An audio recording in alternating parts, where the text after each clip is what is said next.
Dirtle Magic. Thank you for tuning in to Dirtle Magic.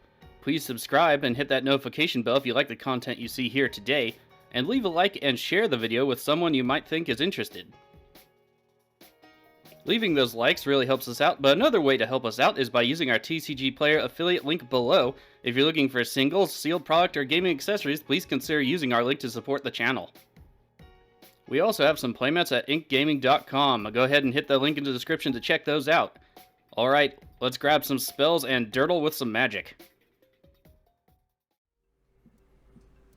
Hello and welcome back to Dirtle Magic. Today we're starting off Kaldheim, finally, with Svella, Ice Shaper.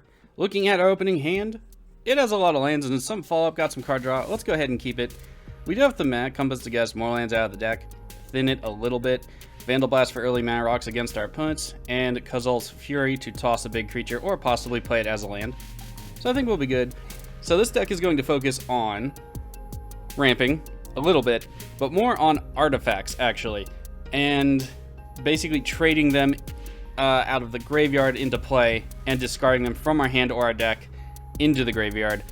So if you've ever played a Feldon deck, it kind of has a similar vibe, although recurring and getting our ETBs or our value out of our artifacts and or creatures is a little bit tougher in this deck. So our commander is Svella, Ice Shaper. I don't know if I'm pronouncing that right. 1 red-green for legendary 2/4 Troll Warrior. 3 tap, create a colorless snow artifact token named Icy Manolith with tap, add 1 mana of any color, and 6 red-green tap. Look at the top 4 cards of your library. You may cast a spell from among them without paying its mana cost. Put the rest on the bottom of your library in a random order. We are not so much using that second ability, but it can come up, and we do have some bigger hitters in the deck. So maybe we'll use it, but mostly we're here for the Manolith.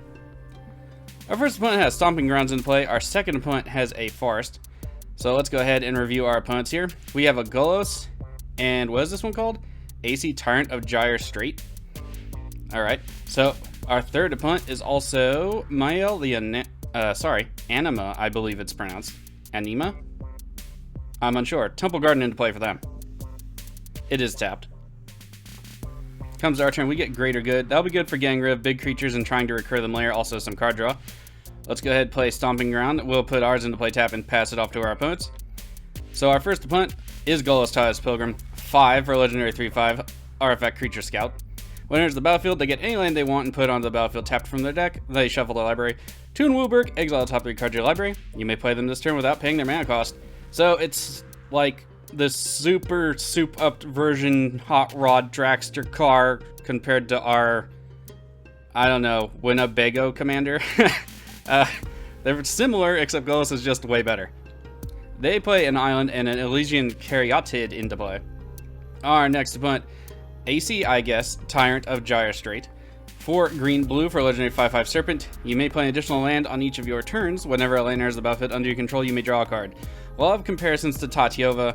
I do prefer Tatyova just because there's already so many extra put a land into play effects. Like you can play an additional one, an additional one, an additional one. But if you can't get your hand on Tatyova, here you go. They had an island come into play as well. We're over to Mayael, the Anima. This can be a very effective commander, surprisingly. Red, green, white for legendary 2/3 Elf Shaman. 3 red, green, white. Tap, look at the top 5 cards of your library. You may put a creature card with power 5 or greater from among them onto the battlefield. Put the rest on the bottom of your library in any order. So we have 3 potential commanders cheating out stuff. Ours being the weakest, but you know what? I can live with that. It is an uncommon commander. My mountain into play. Our turn brings us a Spire Garden. Let's go ahead and play it. And we'll go ahead and play a Thematic Compass and pass it off to our opponents. So it doesn't look like we'll be doing too much with the Vandal Blast, so we'll probably just use it as spot removal. It doesn't look like anyone's going to be really ramping with anything besides creatures or spells, so bit of a dead card, but we'll see how it goes.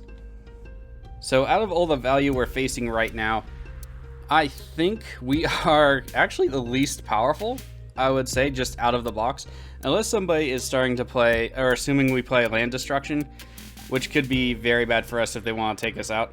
I have seen 1 or 2 lists where it's kind of like a competitive Rurik Thar list. Mana Dorks, our commander, Mana Rocks, blow the board up of lands. And that's how the deck goes. It doesn't have the power Rurik Thar does to close out a game though, so I haven't seen too many lists do that. On Golos' turn, they played Eldamari's Call, played a Birds of Paradise into the battlefield, so they are ramping creature-wise. Again, Vandal Blast not helpful there. Over to Aesi's turn. Let's see if they can ramp as fast as Golos. Island into play, followed by a Soul Ring.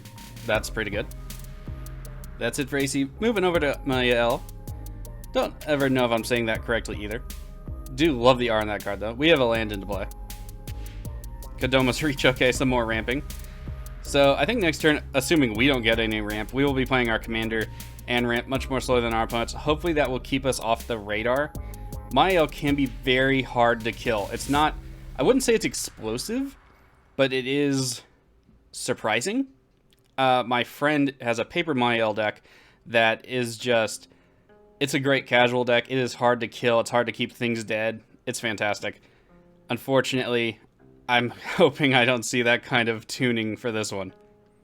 Alright, Mayael had a Forest come into play tapped. Our turn brings us Hammer of Pulveros. This is good if we need an emergency artifact or two. So let's go ahead and play a Mountain. And then let's get down our commander. I do want to get down our commander relatively early in this deck just so we can start making those manoliths. The commander surviving is not entirely necessary, but we do need basically 2 to 3 manoliths a game to get rolling as soon as we hit our like trade artifact stuff or if we hit some Faithless Lootings. That's it for us. Let's roll it on over to Golos. I assume land or something, or at least Golos and then a land. Eventually probably a Field of the Dead. As annoying as that card is, I can't say much. I do use it in my own landfall deck, so, you know, hypocrisy and all that. Golos' turn. We have Golos straight away. Tapped all the mana very quickly. Let's see what land they get out of it. They do have to reveal, so that's nice. We will see it enter the battlefield tapped. We have a Corrosion Verge into play. Okay, so not Field of the Dead yet, but that makes a lot of sense. Field of the Dead needs those 7 different named lands. Snow lands are good for that, by the way. They are technically, you know, well, actually a different named land. Over to Aesi with an island into play. I assume their commander will be coming down. It in fact is. Aesi into play. Alright, I imagine that will be it for them. They already played a land. Oh, I was wrong. They played an extra land. Creek, not Crag, into play. So in case you're unfamiliar with the Vivids, even though they've been in like, what, every commander set ever? Maybe not one of them. The Vivids come into play tapped with 2 charge counters on them. They tap for the color of the land that they are on the frame, so this one's blue. But you can remove a charge counter and get any color you need, up to 2 times. Specifically, they're very good in a like more budget land base for Atraxa because she can just keep adding counters to them. Over to Mayael, the Anima. Let's see what they do. The commander would need haste and a lot of mana. So Mayael, if you want a really, I mean, Mayael is never going to be super competitive. If you want a good Naya commander that's very casual but still can be very strong, Mayael is a very good pick for you. Mayael, the Anima, coming down. They do have 2 mana up. Could potentially be Greaves, and then equipped for 0. It is, in fact, the Greaves. Greaves is being equipped. I also want to apologize if I'm being a little bit rambly or something. Because the internet went down and I wasn't able to get to play with the Kaldheim cards as soon as I wanted to and get videos out to you guys, I was super stoked to do it, and it actually went down like in the middle of me trying to record games. So I have just been gung-ho about getting to play with these cards, so I'm a little bit excited.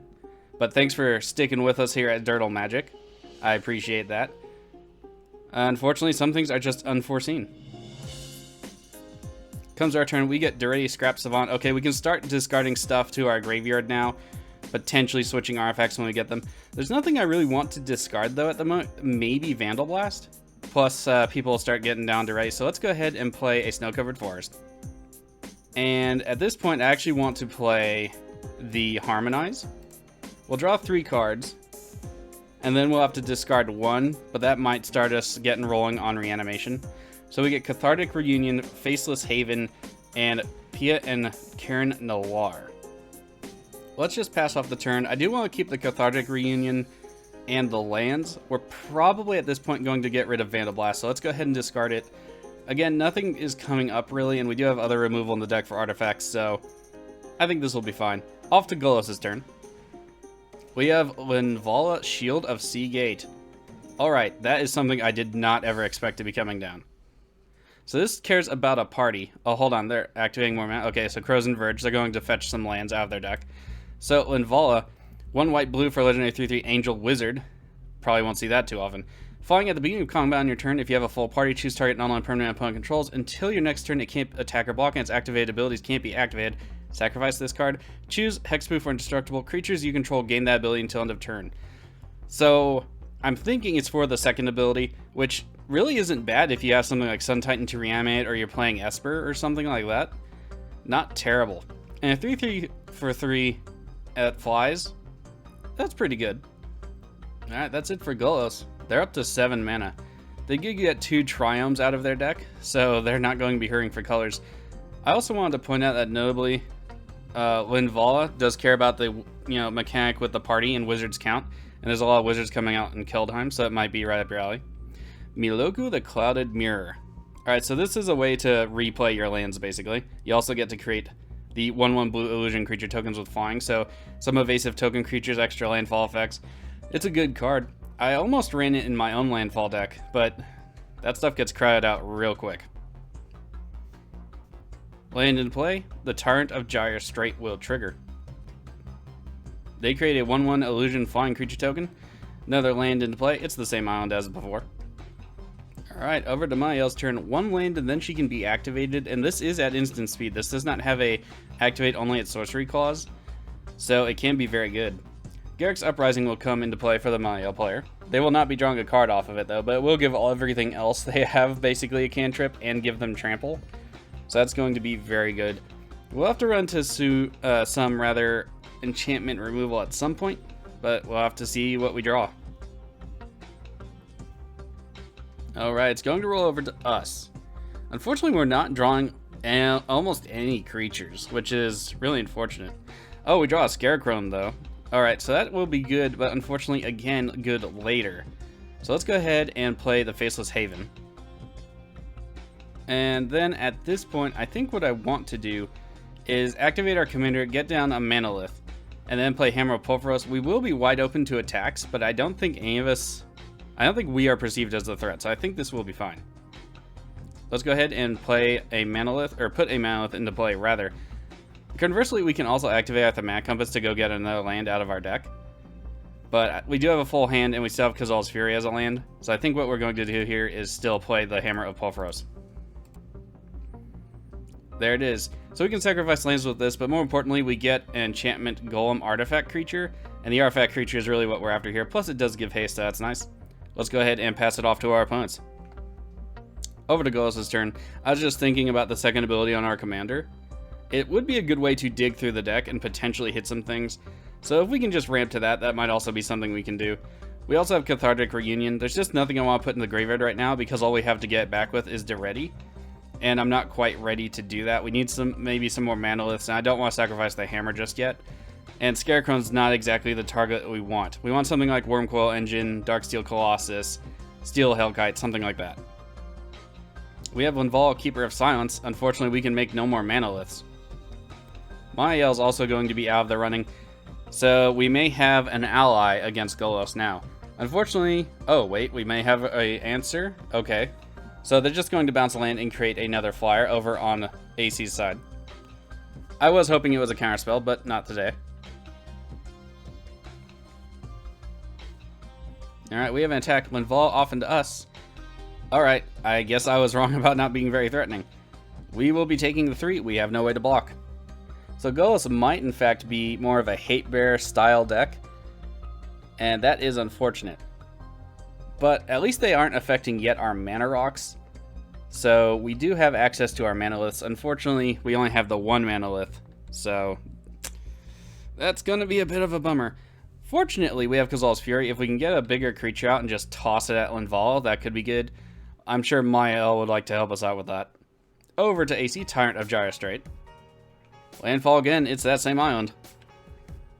Another land into play. It's the second forest of the game for Aesi. Nice, they'll be able to draw a card. Staying on parity with those landfall drops is always super powerful. We have Sphinx of Uthun coming down for the Aesi player. So, somebody gets the, what is it, Fact or Fiction, I think it is? Let's see who they will choose. I doubt it'd be the Golos player, but you never know. Alright, we get to choose. That's nice. Not a lot there. They do have some landfall stuff, but not much. They already have a lot of cards in hand. I don't want to give them too much, just in case they can come back and bite us in the butt later. But Golos is a problem. So let's split up like this. 2 lands in land search or a land in spore mound. They'll probably take this. I just want to get more cards away from them, especially the lands at the moment. But still give them something to maybe just get some advantage over Golos and maybe threaten them where Golos has to attack them. It's going to be a hard balancing act, especially because these choices here seem kind of eh. Oh, they actually take the 2 lands and the search for tomorrow.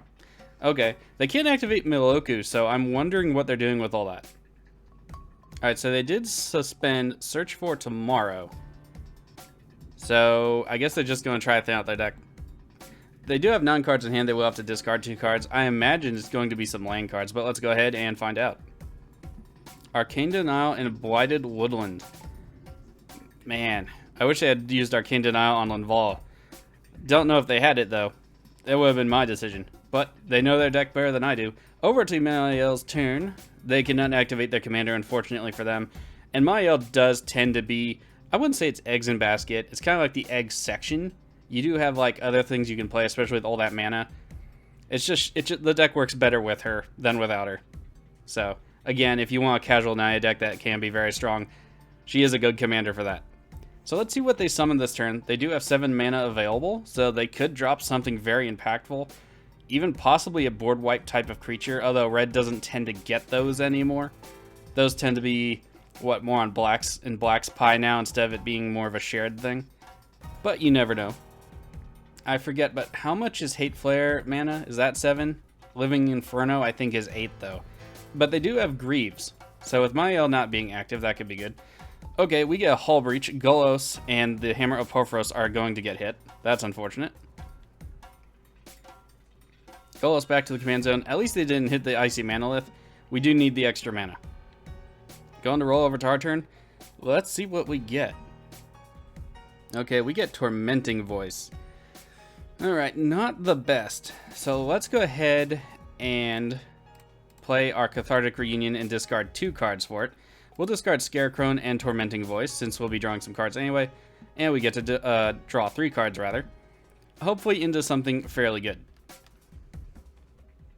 We get Bosch, Iron Golem, not bad. Lightning Greaves is good. Tyrite Sanctum. Alright, let's go ahead and play the Sanctum. So we have 1 more mana this turn. What do we want to do otherwise? I want to kind of get down Pen, Karen Nalar, just so we have a blocker. We are at 37, though, so we don't have to risk that just yet. Putting down Deretti, though, won't do much for us still. So I think we'll just do Lightning Greaves. And equip it to our commander, pass the turn, leave mana up like we have maybe a Beast Within or a Chaos Warp, and then if anything happens to our commander, board gets wiped or something, minus a Vandal Blast, we'll just create another Icy Manolith to get to her ability. Might be a good idea. Alright, equipped, and we'll pass it off. Bosch Iron Golem will be better later. Again, we keep saying later. So I think one real obvious weakness of this deck right now as it stands is we just can't get anything quickly into play. We can't dig through our deck fast enough, necessarily. Over to Golos' turn. They have a Soul Ring coming down. Golos Tyrus Pilgrim coming back down. Alright, lowest field to the battlefield. They sacrifice a mountain and an island. Alright, Linval on the attack again out of Golos, off into the Mayael player. So at least they're spraying it around. Damage is good there, down to 37. Over to Aesi's turn. Search for tomorrow. We'll lose a suspension counter. They will be down to 1, I believe. Land into play. They get to draw a card. Sylvan Library coming down for the Aesi player. That'll be pretty good for him. Sylvan Library, a very powerful card. Unfortunately, still, last I checked anyway, around $35 and up. Is it considered a color pie break? You can let me know that in the comments, too. Hey, another land in play for Aesi. They'll draw a card. If I had to pick a color for Sylvan Library other than green, probably black. But as it stands right now, black doesn't need the help. It doesn't fit into white. So I don't think Sylvan Library really fits anywhere other than where it is. just because that's where it is. Scourge of Fleets. When it enters the battlefield, return each creature your opponents control toughness X or less to their owner's hand, where X is the number of islands you control. Alright, so a Kraken. Or a Kraken, but I like to say Kraken. There's the trigger. Alright, so we won't lose much in this process. Let's go ahead and activate our commander and get a mana lift, though. Yeah, right, we can't activate her. Alright, let's just get a land out of our deck then. No reason to waste the mana here. Alright, what do we want to get?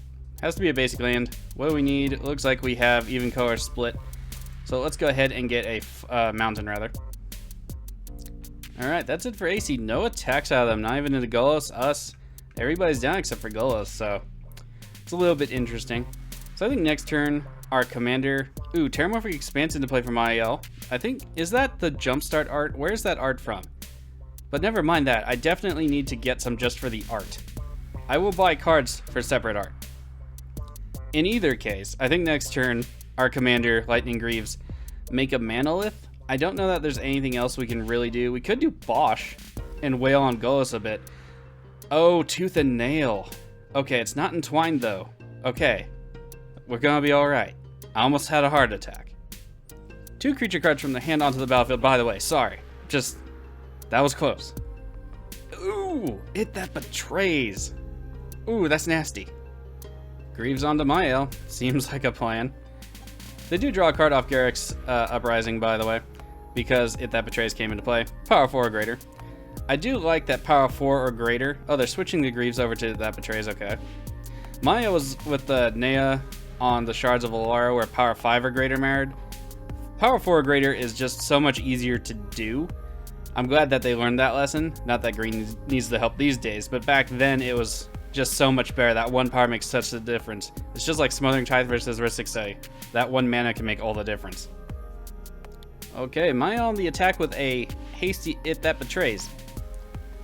Where are they sending that? Alright, let's take a look. They're sending it at the Aesi player. Okay, they have extra stuff to sacrifice. They just sacrifice the tokens. They could potentially kill the It That Betrays here too, which is something I kind of look forward to at the moment. They do have 6 cards in hand. They draw a land card for every land drop. They have Sylvan Library. Their ability to recover from It That Betrays is very good. So I'm hoping that's what they're going to do with it. Oh, they sacrifice 2 lands instead of their tokens. Okay.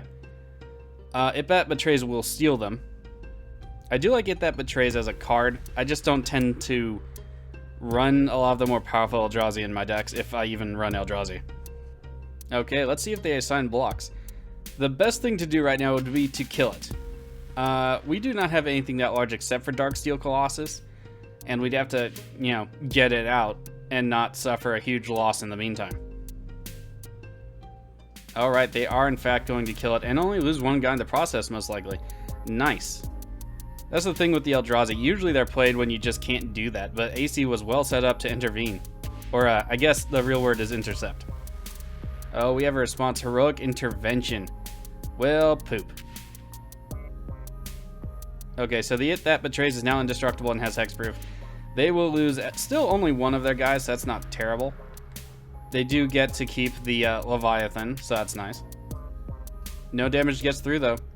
Aesi, not too much worse for wear. Too bad we can't help take that It That Betrays down, unfortunately for us. Our turn gives us a snow-covered mountain. Alright, snow-covered mountain into play. So, our commander, a Manolith. At least we can get kind of like some Annihilator off of us. Maybe? I don't honestly know.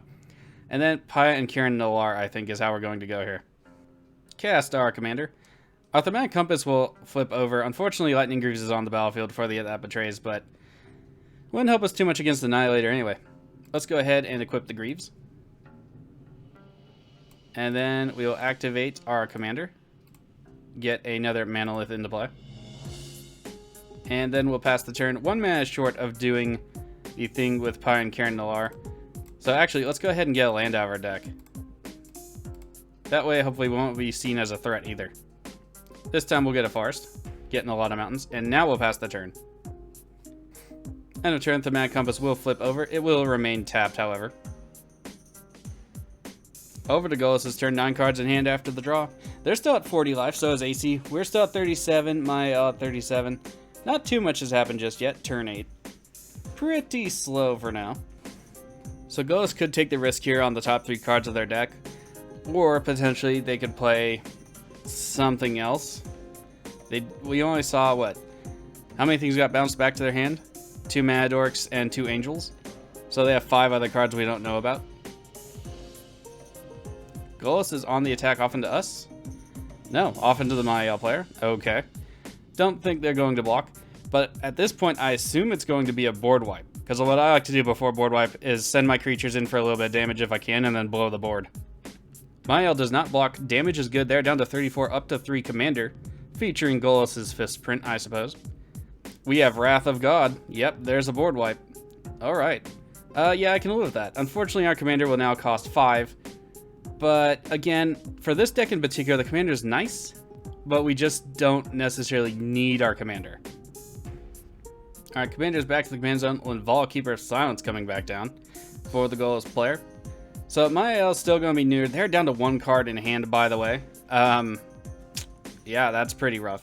Birds of Paradise also coming back down for Golos. So our commander is summoning next turn, giving it Lightning Greaves. Probably not the best. Probably want to play Payment and Karen Nalar, and then Duretti. Had the board wipe happened just before our turn, I probably went with Bosch instead, just to do more setup. But I think Duretti at this point to start filtering through our cards will be ideal. Search for Tomorrow comes out of suspension for Aesi. They'll go get a basic land card onto the battlefield. Sylvan Library will trigger for the Aesi player. I don't remember saying that before, so I'll stop saying that until it's destroyed or removed. And that was a long roundabout the table. Aesi, Tyrant of Jar straight coming back down for that player. Alright, so that was a board wipe. It did cost 8 mana to cast. Land into play. They get to draw a card. Another land into play. Yet another card for the Aesi player. They do have 2 colorless mana floating, so they could potentially cast something that costs green and 2. Or, you know, less. So let's see what they do with that. Could be like, you know, Oracle of Moldiah. That's always a good card, rather. Reclamation Sage coming down for Aesi. What are they going to blow up? Our Greaves, maybe? The Greaves for Mayael. Okay, so Mayael is just getting their bucket kicked over. It's unfortunate because they do have potential card draw on the battlefield, but only 1 card in hand, and recasting a commander will not get them any card draw. So hopefully they get something to keep them in the game. Soul of the Harvest, that's good. This card is just a fantastic rare. It's been reprinted into Oblivion, and there's, you know, stuff that might outclass it these days, but if you don't have anything else, Soul of the Harvest is by no means a bad include. They do draw a card for Garrick's Uprising, however, so that's nice. Land into play. Which pathway is this? Crag Crown pathway. That's the face-up side they're played anyway. Timber Crown is the backside. I have to say, I really hate these lands. Yes, they mana fix you. Yes, you get to choose. Fantastic. Why it had to be double-sided, I have no flippin' idea. The spells and lands are great. I have no problem with those, but just, I don't even use these in my paper decks because they're such a pain in my butt because I have to carry extra cards just to make sure I have, you know, a placeholder in my deck so I can choose a side, and I just don't do it. Rambling aside, ranting aside, Wormcoil Engine is our draw on the turn. Very nice, very good sack fodder, very good trade fodder. So what do we want to do here? I'm thinking probably Duretti, dig through our deck a little bit, discard a land, and maybe Kazal's Fury. So let's go ahead and do that. Let's go ahead and +2. I do want to try to keep him up so we can at least do 1 exchange of artifacts, but we'll see. Let's go ahead and discard a mountain. And, probably Kazal's Fury. We do have Bosch to throw things, so it's not too bad. We get Pofros Bronze Blooded and Buried Ruin. Nice. Alright, so let's go ahead and play Karen and Paya Nalar. That way we get some blockers out of it. Maybe last the turn. Probably not. But if they go ahead and take out Duretti, that's fine too. It's not a key component of the deck, it's just a good component. And we'll go ahead and equip the Greaves. Why not? And pass it to our opponents. Over to Golos, 7 cards in hand after the draw. If Paya and Karen Nalar survive, Pulveros Bronze Blooded will be good for us. Plus we can just sneak attack stuff into play. Maybe get down Greater Good as well. Sacrifice stuff for some card draw at some point. Dure is probably going to take some hits. I'll probably just let it happen, actually. Depends what we get otherwise. Privileged position. Other permanents you control have hexproof. Alright. Or they're protecting their hate bears, I suppose. Linval's coming back down. Illusion Caryatid. Alright. So we now know everything they already had on the battlefield minus their commander. Privileged position is new. Still 4 cards in hand that we don't know about. No attacks out of Golos this turn. That works for me. Unfortunately, we're not getting too much of our removal. Granted, there's not a whole lot in the deck. Land into play, it's Simic Growth Chamber. They'll have to bounce a land, and they get to draw a card. And another land into play. Probably the same farce by the looks of it. We have a Wickerbow Elder coming down to the battlefield. Okay. So, they get to destroy another artifact or enchantment. I do like the Wickerbow Elder, especially in something like Hapatra. Ooh, Meteor Golem. We have that in here. Unfortunately, we're not seeing it. So, yeah, just very unfortunate. Hopefully they're destroying the privileged position. They, in fact, are. That works for me. Okay, they still have mana up to destroy one more artifact or enchantment. I don't really care about losing any of our stuff. I do hope they hit the whole Soul Ring on the Golos player just to keep them down a little bit. Other than that, I don't have any other targets that I would personally choose, except, Sylvan Library, but I doubt they'll destroy their own thing. Alright, no attacks out of them. Also, keep forgetting Linval doesn't let people activate anything on their creatures. That's unfortunate. End of turn, we have a response. Return of the Wild Speaker. They choose the mode, draw cards equal to the greatest power among non-human creatures you control. 6 cards for Mayael. The fact that Return of the Wild Speaker is instant is very, very good. Guardian Project coming down. All the draw for Mayael will be theirs. Mayael the Anima coming down for that player once again. A couple of triggers, Soul of the Harvest and Guardian Project. Mayael player will draw 2 cards. Evolutionary Leap. Yeah, that'll be good for him. I had considered that for this deck. I'm not entirely sure I want it, but we could try it out. Mayael on the attack, off into Duretti. That's unfortunate. Do I want to save him? Yeah, why not? We get a free save out of it. Let's go ahead and untap the attacker with Spires of Orazca. Duretti has been saved. Comes our turn, we get Rampant Growth. That is not terribly helpful. Let's go ahead and play Buried Ruin. And I'm thinking we'll get down Pulveros. So I had been thinking that having him be active would be a good thing. I was terribly wrong. What we want to do here is make sure he doesn't become active so we can activate his ability. So let's go ahead and activate Pulveros. We'll put down Wormcoil Engine. When it dies, we get some guys back. Let's go to combat. And we'll attack the Mayael player. They seem to have recovered fine. I want to see if they'll trade with the Soul of the Harvest. I doubt that they will. Even if they do, they'll probably sacrifice it to Evolution. They do not block. Down to 28. We gain 6 life up to 43. Second main phase. 2 mana left over. Probably play the Rampant Growth, or we could +2 on Duretti. That could be pretty good. So yeah, let's go ahead and do that. Get rid of the land and the Rampant Growth. We get Mages of the Wheel and Soul Ring. Okay, pretty good. Let's go ahead and play the Soul Ring. And then we'll play the Mages and see how people respond to the Mages. Let's pass it off. No counter spells, so that's nice. End of turn. Pulveros will trigger. The Wormcoil Engine will be going bye-bye. Unfortunately, with the Mages out, we can't activate the abilities. We get the Worm tokens of Death and Life. Over to Golos' turn. I really am interested in seeing if Mayael can get down something to kill the Linvala. I personally don't care if we can't use the Mages, really, because we can do Greater Good next turn and just sacrifice a bunch of stuff and filter, even if Duretti dies. But I'm anxious to see. If we can use the Mages of the Wheel, I'd probably play Greater Good first, then activate the Mages. But I'm not too worried about it. I do want to see if somebody goes to remove it, however. Aurelia the War Leader coming in for Golos. So, 5-color Angel Tribal with Mana Dork support? It could be a thing. Okay, we have a response at the beginning of combat out of Aesi. Into the Royal, they are bouncing Aurelia back to the hand. No kicker. When Vala is being sacrificed, their creatures will gain Indestructible or Hexproof end of turn. I'm assuming Hexproof. They do in fact get Hexproof. Into the Royal will not do into anything. Goes to the attack. I assuming after Aurelia play they are attacking. Let's see if it's into Duretti. Aurelia will trigger on the attack. They'll get an extra attack step. As long as it's not a Helm of the Host in there, I'm fine with this. So let's see, Deretti and Deretti. Yeah, it can go down to 1, that's fine. Deretti goes down to 1, the damage is good. Golos will get a secondary combat. Let's see if they bother to swing both at Deretti. Like I said, we don't really necessarily need Deretti. We have other stuff we can do in the deck. To the second combat for Golos. And we have 1 over into Aesi. Aurelia also over into Aesi. Okay, so we get to keep Deretti around. That's a nice bonus.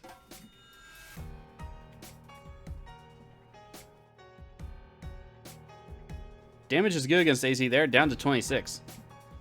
That's it for Golos, over to Aesi. Let's see what they do. They'll have 7 cards minimum in their hand after the draw. Could pay more life for Sylvan Library if they want.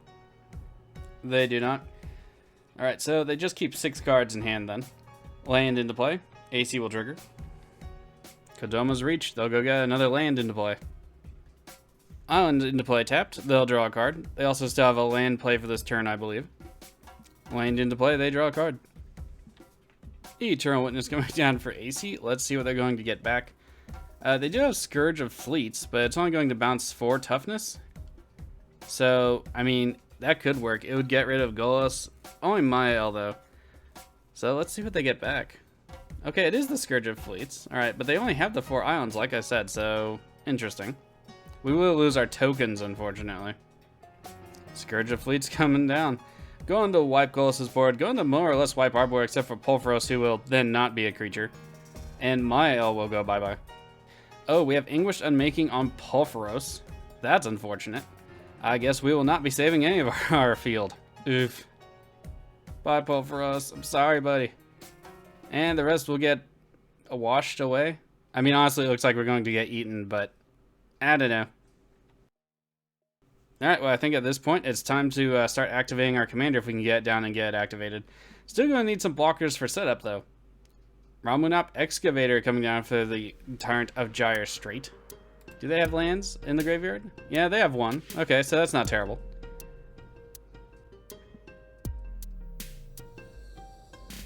Alright, full out attack. Let's see where everything's going.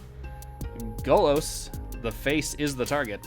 Golos shutting down just about everything. Although Aesi itself is actually benefiting the most from having Golos playing Linvala, the Keeper of Silence. So, I don't quite get it. They could have swung into us too, so I'm not going to complain too much. Golos takes all the damage, of course. They are down to 24 at 5 commander. Over to Mayael.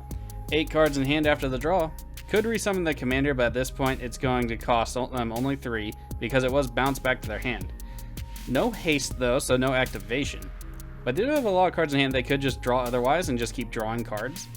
They have 3 potential draws at this point, so not too bad. Green Warden of Murasa coming down. That's one thing I think our deck might need too, is a little bit more like straight recursion. We only have 3, not including all the RFX switching. Green Warden is targeting Lightning Greaves. They're going to draw a bunch of cards. They do have 1 May trigger off the Soul of the Harvest. I do not think the other ones are May triggers. Let's go ahead and check those out. Let's see.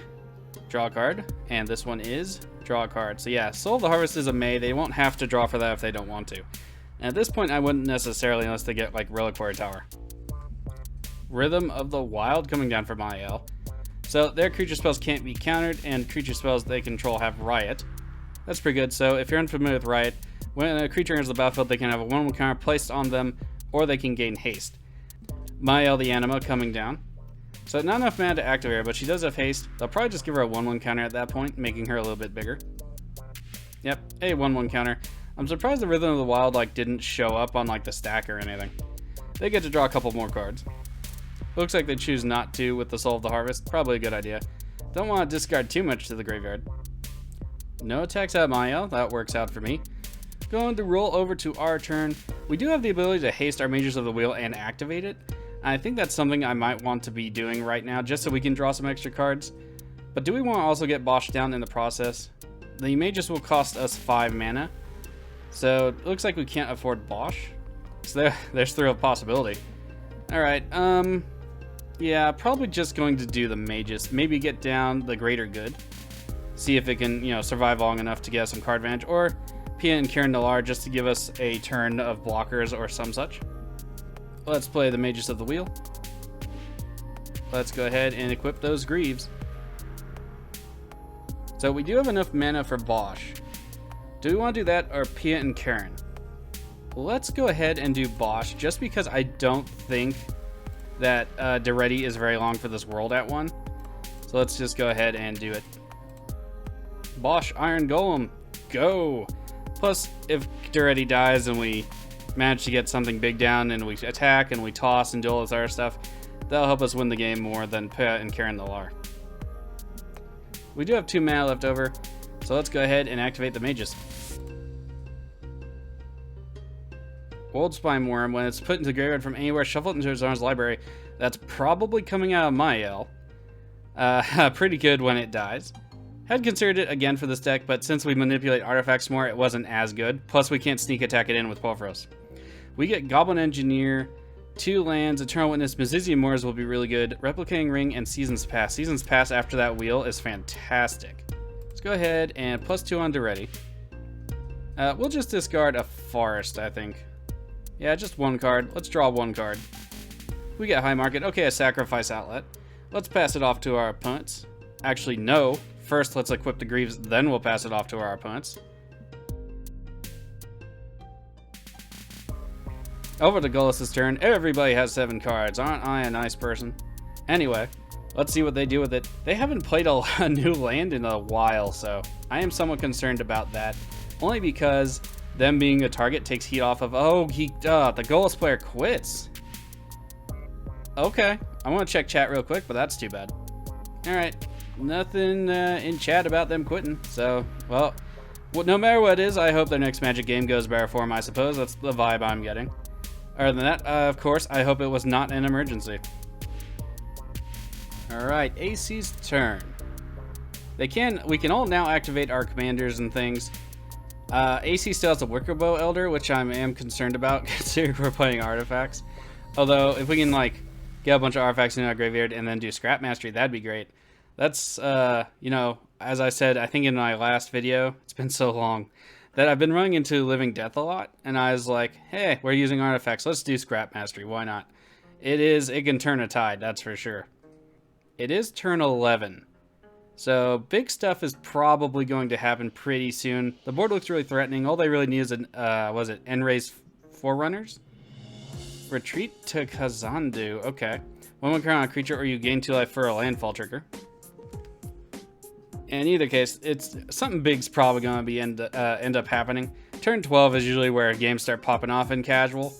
So, yeah, we are not set up for a pop-off much. We are ahead on life, though, so we do have some cushioning, but Aesi is tapping a lot of mana. Alright, so I'm thinking it's an X spell. What? It could be Biomass Mutation?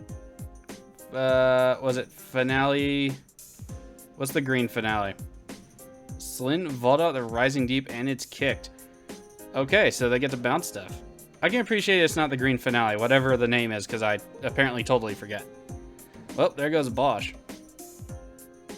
On the bright side, we do get to keep Bosch. That's not too bad. They also neuter their field a bit, so maximum will be taking 11 unless they attack Duretti, which at this point is fine. We have Seasons Past and Eternal Witness to get stuff back, so no big deal.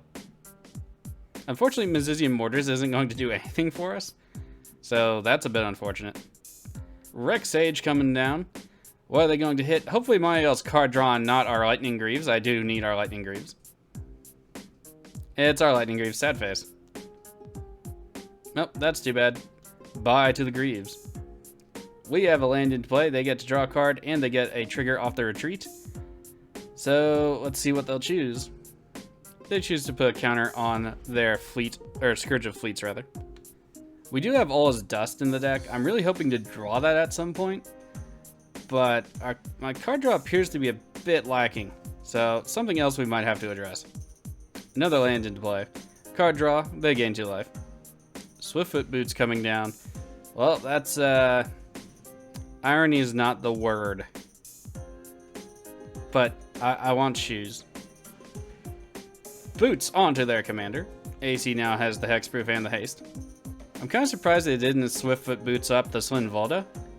But, I can take less damage. I'm happy with that. Let's see where they're attacking.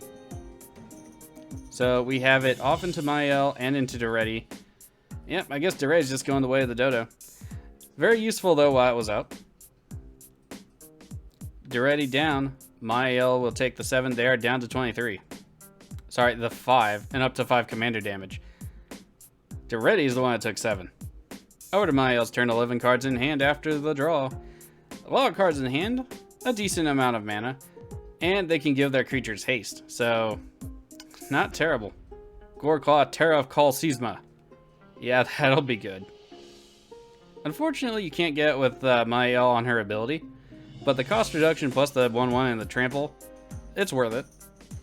So my thing with cost reduction in green for creatures is it's already the best ramping color. I don't see how the cost reduction was a necessary addition to green's part of the color pie. I would have put that actually kind of in white just because of the community-driven aspect of the color. And yes, it can be green-white, but I think it's still something white could get. So Primal Calamity coming down for the Mayael player. That's not going to be good for our artifacts. It just seems we walked into, like, the game's not, you know, overpowered, but playing artifacts was definitely a bit of a more fragile strategy in this game. They get to draw some more cards as a combo come into play and untap a bunch of their lands. I do like that it untaps the lands. Usually I'm not a fan of that ability, but because it costs 9 mana and its activations are all 3 mana, it's just a nice symmetry you have in the card. Plus you get a 9/9 for 9 that can do 3 things with 9 mana. All that kind of stuff. That's also one of the reasons I like Yannette. Mayael the Anima coming back down. They will be able to activate her if they give it haste with the Rhythm of the Wild. They do in fact give it haste. What are they going to do? Activate maybe? Vorniclex Voice of Hunger. Oh, I do not like seeing that. I don't like the new one much either. But at least that one doesn't, you know, stop you from playing the game as much. More card draw. Achroma Angel of Wrath. Alright, protection from red also isn't very helpful. Mrs. Immortus wasn't going to help us anyway, but we could toss something maybe. Bosch can still do something though. It's not a red source. More cards to be drawn.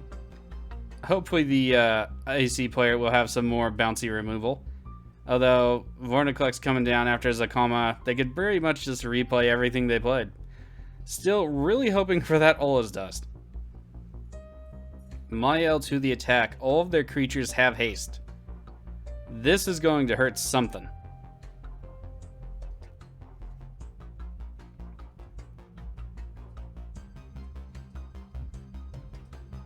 Alright, that's the attack. Mayael itself is not attacking. That's fine. Goreclaw will trigger. Creatures with power 4 Greg get 1/1 and gain trample until the end of the turn. Let's see where everything's going.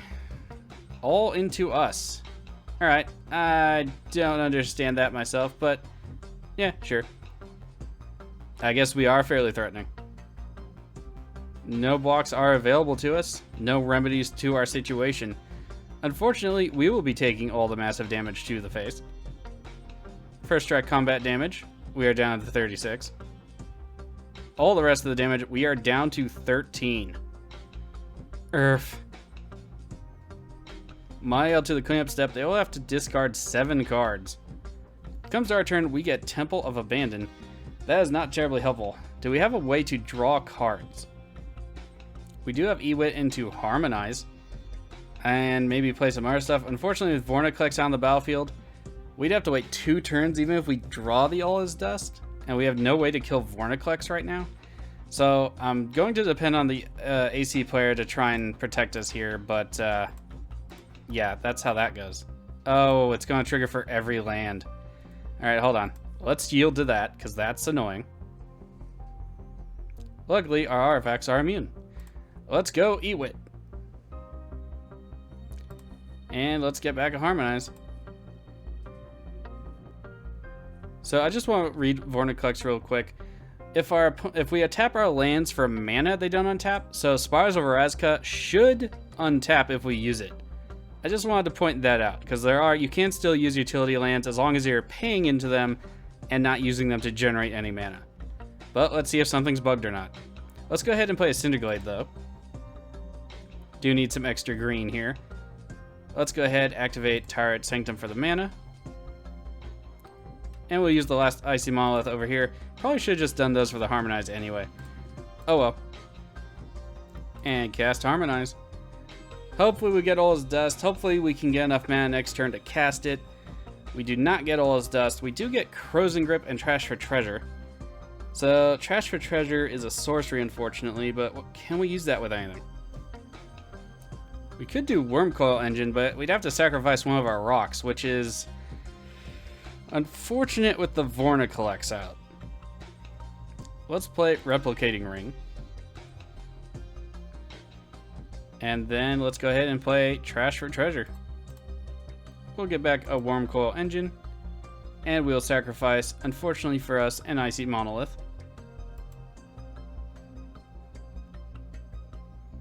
And we'll have to pass the turn like that. Unfortunately, tapping the lands very slow with Vornicolex on the battlefield because it'll trigger for each time. We will have to discard at the end step. Let's go ahead and discard a Temple of Abandon. We cannot afford any tapped lands right now. Over to Aesi's turn. Really hoping they have some more bounce removal. We also do have a Line Hedron Network in the deck, and that could be very good for us. I'd probably play High Market, tap it, sacrifice the Wormcoil Engine, or attack with the Wormcoil, and then play it, just so we dodge removing it into exile. Granted, with the colors, I don't think it would last very long, but any respite could be very good for us. Land into play, they choose to gain 2 life, and they will draw a card. Second main phase, second land into play. They'll draw a card. Let's see what they choose this time. I imagine they're going to choose the life gain. Nope, they're putting a counter on to Slinvoda. We have a Meteor Golem coming to the stack out of the Tyrant of Gyre Strait. That's nice. I can really appreciate that at this moment. We still haven't seen ours, unfortunately for us.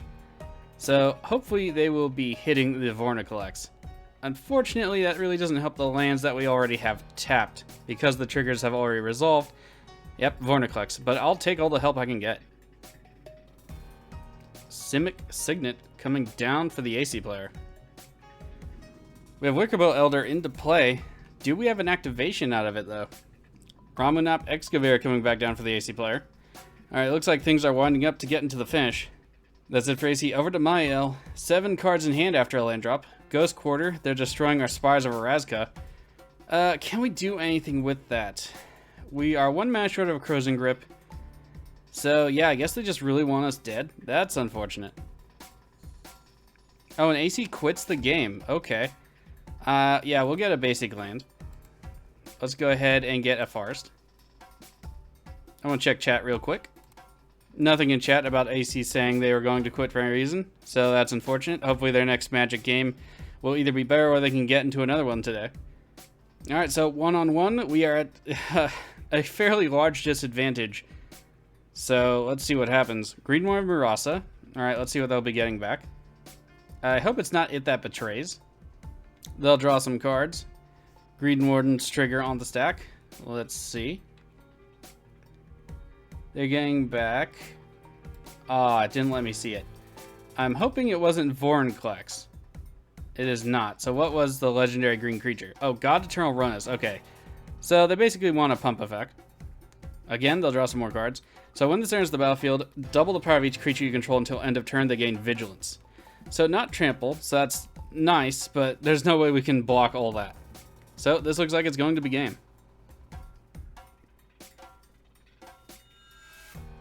Full attack. Goreclaw will trigger. They get 1/1 in Trample. Yep, that's very much lethal. No reason to block here. Damage is good. We go to 0 just on first strike alone. Let's go ahead and give it to the Mayael player. They did well. They did well. I would say they made a good comeback, but I think it was all part of the plan. Still a good comeback, though. They didn't die or anything. Alright, so the deck. What does it need? Probably a little bit more card draw. We need more early plays, too, it seems like. And maybe some better payoffs. Because despite everything, we just couldn't keep anything on the board. So we'll also have to maybe get some better removal into the deck. So some tweaking here and there. We'll take a look at the deck in a moment. And there it is. We get 1 point from our opponent, but 4 points going off into the Mayael player. That's nice of them. Let's go ahead and take a look at the deck. Okay, so here's the deck. Like I was saying, the focus is kind of going to be on the artifacts. We can create monoliths, sack them, trade them with stuff, things like that. We can also activate our commander's second ability, but it seems that a lot of people are kind of afraid of that, and frankly I blame Golos and friends for that kind of thing, but it's not nearly as strong. Hopefully we'll get to view how that ability works later. But until then, the focus of course is on the artifacts. Weaknesses of the deck, it seems like so far, are we definitely need some more consistent card draw. Greater Good really didn't play as big a role as I think it might have. We didn't get any of our big creatures out per se. So probably going to be taking that out for something else. We did manage to make a few manoliths. Our commander did die. We don't necessarily, again, need her, but it'd be nice to have her out. So maybe some mana dorks to replace in the early game just so we can get her out quicker, get down some manoliths, get to that bigger mana. Speaking of bigger mana, bigger threats on the top side. If you look here, we have Meteor Golem, fine, Mirror Battlesphere, Conduit of Ruin. I did put in Wormcoil Engine even though it's not a budget card because I just needed something else at the top end. And we do have Ancient Stone Idol and Darksteel Colossus as kind of like big beaters. Of course, a good card in here would be Blightsteel Colossus. I don't tend to run that card. One, it's super expensive. Two, it's Infect, and people don't really like to be one-shotted. We will need, it looks like we need definitely some bigger payoffs necessarily. Even with only 34 regular lands in the deck, as you can see, as you can see over here, we still had enough lands to do things. Probably a little bit more recursion too, especially out of the green side of things where we're not so much concentrated on the trading. That'll probably also be good for us just so we can get back some of our good pieces and maybe recast them, ramp a little bit harder. So overall, the deck did what it was supposed to do, just not well enough. I think that's generally what we have to fix in the deck. Also, probably take out Mazizian Mortars for Blasphemous Act, just because we don't necessarily care too much if our stuff dies, especially if we're going to add more recursion. I do want to point out we do have one alternate win con in the deck, and that is Hellkite Tyrant. If we can manage to get a number of artifacts, it can just win us the game on the upkeep. Pulveros is good for flashing it in at the end of somebody else's turn, so we do have that in the deck. Anyway, don't want to go over too much more of the deck. We did get to see kind of what it wants to do. It just didn't do enough of it and didn't do it too well. So just increasing the good on everything in the deck seems like the plan. If you saw any cards you want for your own paper collection, especially now that Kaldheim has gone through pre-release and it's going to be released this Friday as of this recording anyway, go ahead and consider using that TCG Player affiliate link in the description below. It helps out the channel and doesn't cost you anything extra. Alright, so for the next game of Svella, I am going to work on just making everything it's doing better, and hopefully we won't run into as much artifact hate, but artifacts are powerful, and if you're not packing hate for them, then don't know what you're doing. Anyway, good game to our opponents, and I'll see you all for the next game.